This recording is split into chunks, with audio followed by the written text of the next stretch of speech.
Projection हमारा ये 2 types का होता है, पर्सपेक्टिव एंड पैरेलल।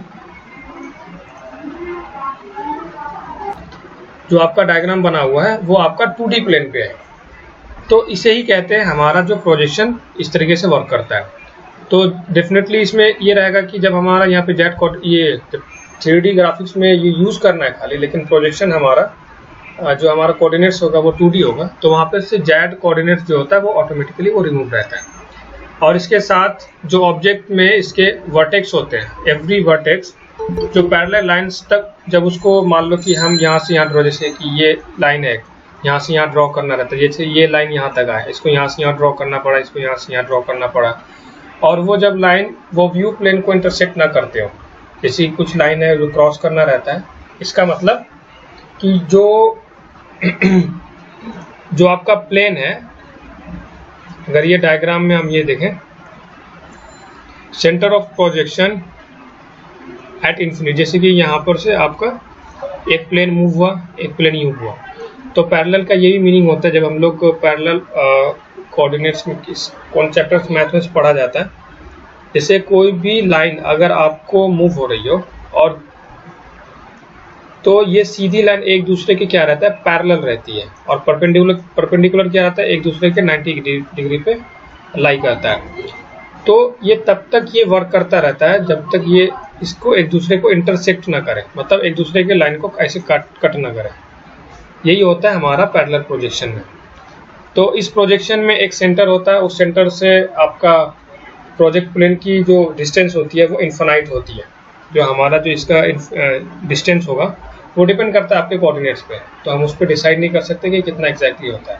और इसमें जो प्रोजेक्ट का जो वर्टिसेस होता है वो लाइन उसके द्वारा कनेक्ट किया जाता है, उसके जरिए से उसके सीगमेंट्स को एक लाइन से एक पॉइंट से दूसरे पॉइंट तक ये कनेक्ट किया जाता है।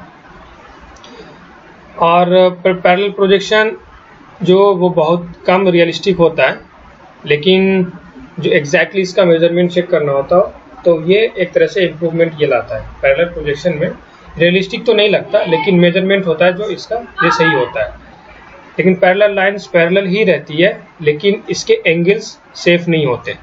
अब जहाँ पर आपका पैरेलल ही काम करता रहेगा, अगर इंटरसेक्ट नहीं करेगा तब तक वो जो आपका है जो एंगल्स है वो एग्जैक्टली मेजर नहीं करेगा। जैसे कि अगर यहाँ पे ये 2 लाइन्स हैं, ये 2 है और ये आपको इंटरसेक्ट करने की बात कर रहा है, जैसे ये लाइन, तो यहाँ पर आपका एंगल तो बन जाता है, लेकिन ये फिक्स नहीं है कि आपका लाइन क्रॉस हो सकता है, नहीं हो सकता। अगर मान लो कि ये लाइन इंटरसेक्ट नहीं करे तो यहाँ पे एंगल बनने के कोई चांसेस नहीं रहते हैं। इसीलिए कहते हैं कि इसमें जो पैरेलल लाइंस होती है वो पैरेलल तो होती है, लेकिन एंगल्स इसका सेफ नहीं रहता है।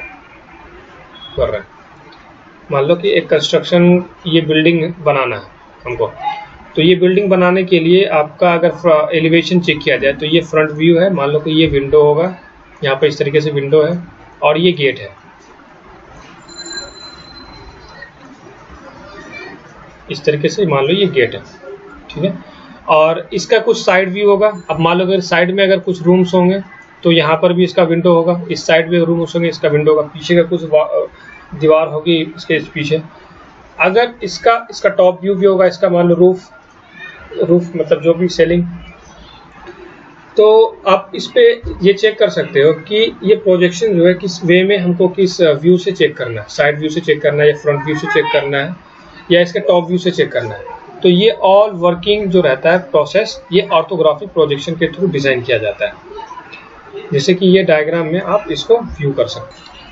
ये आपका बॉक्स है, एक तरह से ये बॉक्स का ही बताया गया कि आपका ये इस तरीके से लाइन डिज़ाइन हुआ, और इसका साइड व्यू का ही बॉक्स है, ये साइड व्यू को बताया, ये फ्रंट का, ये फ्रंट व्यू को बताया। नेक्स्ट आप पब्लिक प्रोजेक्शन। इस प्रोजेक्शन की जो डायरेक्शन होती है उस प्लेन के प्रोजेक्शन के लिए जनरल नहीं रहती है। इसका क्या मतलब है, ये जनरल नहीं है। इस प्रोजेक्शन में हम ऑर्थोग्राफिक प्रोजेक्शन की तुलना में, मतलब इसके कंपैरिजन में अच्छी तरीके से हम इसके ऑब्जेक्ट्स को देख सकते हैं। इसमें तो ये समझ में आ रहा कि ये बॉक्स का ये टॉप व्यू और साइड व्यू और फ्रंट व्यू है, लेकिन एग्जैक्टली आपको अगर इसको रिप्रेजेंट करना होगा तो थोड़ा सा पॉसिबल कम हो जाता है इसको डिफाइन करने में। लेकिन इस ऑब्लिक में आपको उस एज कंपेयर ऑफ ऑर्थोग्राफिक आप इसके कंपेयर में इसके प्रोजेक्शन को अच्छे बना सकते हैं। इसके भी दो टाइप्स होते हैं, एक कैवेलियर, एक कैबिनेट। कैवेलियर प्रोजेक्शन में प्रोजेक्शन प्लेन के साथ आप 45 डिग्री का एंगल बनता है, जबकि कैबिनेट प्रोजेक्शन में इसके साथ 63.4 डिग्री का एंगल बनता है। अब इस डायग्राम के थ्रू आप देख सकते हो, जैसे ये कैवेलियर है, ये 45 डिग्री के साथ ये एंगल बनाता है और ये आपका 63.4 का ये प्रोजेक्शन मतलब ये एंगल डिज़ाइन करता है। अगर इसके साथ अगर हम लोग कुछ ट्रिगोनोमेट्रिक को अप्लाई करें तो जैसे कि साइन 45 या कॉस 45 का वैल्यू हो जाएगा 1, लेकिन इसी के साथ अगर हम 63.4 डिग्री को अप्लाई करेंगे तो इसकी वैल्यूज कुछ इस टाइप से आएगी। सबसे पहले आप ये समझिए कि मतलब प्रोजेक्शन की ज़रूरत क्यों पड़ी। प्रोजेक्शन हम लोग इसलिए यूज़ करते हैं, जब आपका 2D प्लेन पे आपको 3D प्लेन का वर्क करना हो तो आपको प्रोजेक्शन यूज़ करना पड़ता है। जैसे कि 2D प्लेन में आपका x और y कोऑर्डिनेट्स होता है, लेकिन अगर हम 3D प्लेन जैसे कि 3D व्यू को डायग्राम अगर हम उसको रिप्रेजेंट करना चाहते हैं या डायग्राम को ड्रॉ करना चाहते हैं तो हमें z कोऑर्डिनेट्स को यूज़ करना पड़ता है। लेकिन आप जब प्रोजेक्शन यूज़ करते हो तो आपको z कोऑर्डिनेट्स को यूज़ करने की ज़रूरत नहीं हो जाती है, इसीलिए हम लोग प्रोजेक्शन को यूज़ करते हैं। और जनरली आप अगर इसको माइंड में रखें, सीधी सी बात है कि जब आप लोग इंजीनियरिंग ग्राफिक्स में तो कोई डायग्राम को रिप्रेजेंट करते थे या कुछ डायग्राम आप लोग ड्रॉ करते थे, कुछ डायग्राम में ऐसे आपको व्यूज़ को मतलब डिज़ाइन करना पड़ता था जो आपको ये समझ में आए कि ये प्लेन जो है हमारा सीट, ये एक 2D प्लेन है, लेकिन इसमें हम लोग अगर किसी घर को एक डायग्राम के थ्रू अगर घर बनाएं तो हमको ये दिखना चाहिए कि इसका साइड व्यू क्या है, फ्रंट से क्या देख सकता है, बैक से क्या दिखेगा, फ्रंट से टॉप से क्या दिखेगा। इसलिए हम लोग प्रोजेक्शन का यूज़ करते हैं। जिस प्रोजेक्शन को 2 टाइप्स में पहले डिवाइड किया गया है। जो पहला टाइप है जैसे पैरेलल, दूसरा है पर्सपेक्टिव। तो पैरेलल प्रोजेक्शन में क्या होता है कि आपका z coordinates simply 2D plane से रिमूव हो जाता है और 2D प्लेन में आपका z एक्सिस रहने की ज़रूरत भी नहीं रहती है।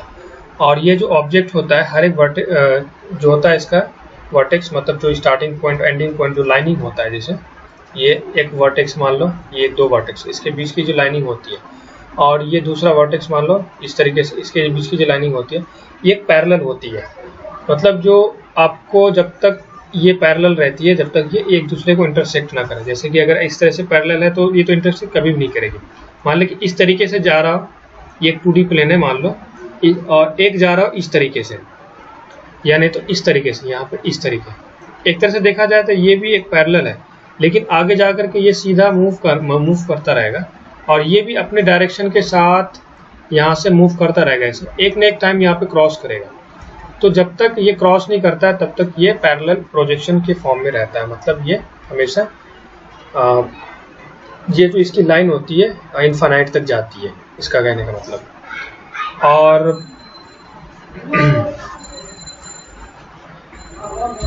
जो डायग्राम, इसके जो डायग्राम होते हैं ये ज़्यादा रियलिस्टिक नहीं लगता है देखने में, लेकिन इसके जो मेजरमेंट होती है, बस इसके मेजरमेंट ज़्यादा अच्छे होते हैं। तो इसका जो एडवांटेज है कि इसकी मेजरमेंट की वजह से इसको यूज़ किया जाता है, लेकिन इसका डिसएडवांटेज यही है कि ये रियलिस्टिक नहीं लगता है। तो इसकी रियलिस्टिक को इम्प्रूव करने के लिए एक एंगल को डिफाइन किया गया, जिसमें आपको इसके जो टाइप्स होते हैं उसमें ये इसमें पर्सपेक्टिव में दिखाया गया है।